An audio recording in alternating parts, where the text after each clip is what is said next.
ng bayan, maasahan anumang panahon.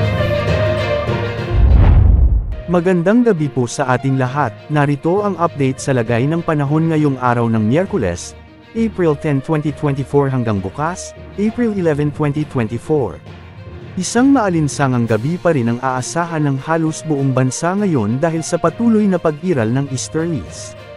Base sa pinakahuling satellite images sa ating ginagamit na weather application, mababa pa rin naman ang chance na magkaroon o may mabuong anumang sama ng panahon gaya ng bagyo o low pressure area hanggang sa mga susunod na araw.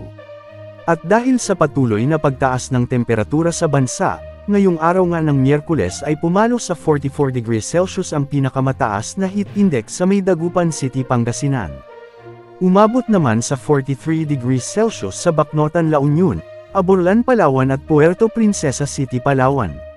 Bukas, araw ng Huwebes, asahan pa rin ang maalinsangang panahon dahil posibleng pumalo muli sa 44 degrees Celsius ang mararamdamang heat index sa Dagupan City, Pangasinan.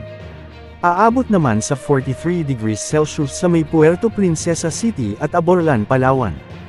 Posible namang pumalo sa 42 degrees Celsius sa Bacnotan, La Union, at sa Rojas City, Capiz. Posible ring pumalo sa 41 degrees Celsius sa Lawag City, Ilocos Norte, Tuguegarao City, Cagayan, Tanawan, Batangas, San Jose Occidental, Mindoro, Daet, Camarines Norte, Dumangas, Iloilo, Iloilo City, Catarman, Northern Samar, Tacloban City, Zamboanga City, at Cotabato City. Magpapatuloy pa rin ang mainit na panahon hanggang sa mga susunod na araw at posibleng pumalo o umabot pa sa mahigit 50 degrees Celsius ang heat index sa ilang urban area sa ating bansa. Patuloy nating pinapayuhan ang ating mga kababayan na maging handa o maging maingat sa epekto ng mainit na panahon lalo na ang heat cramps, heat exhaustion, dehydration at ng heat stroke. Para sa lagay ng panahon ngayong gabi sa Luzon, sa ngayon ay asahan ang malinis na kalangitan sa malaking bahagi ng Luzon maliban sa mga minsang mauulap at mahihinang pag-ulan sa may Cagayan, Ilocos Region, Cordillera Region at ilang bahagi ng Southern Luzon. Sa Visayas kasama ang Palawan at Kalayaan Islands, posible namang makaranas ng kalat-kalat na pag-ulan o isolated rain sa may Samar, Eastern Leyte, at Southern Leyte. Magiging maalinsangan naman ang natitirang bahagi ng Visayas.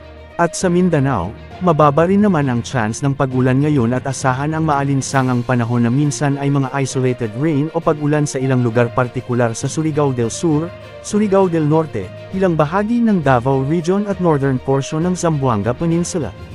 Sa ngayon ay walang nakataas na gale warning sa alinmang karagatang sakop ng ating bansa.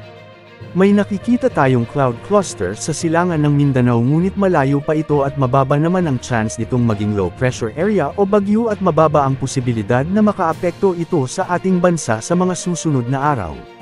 Yan po ang update sa lagay ng panahon. Ito po ang weather update ng bayan, maaasahan anumang panahon.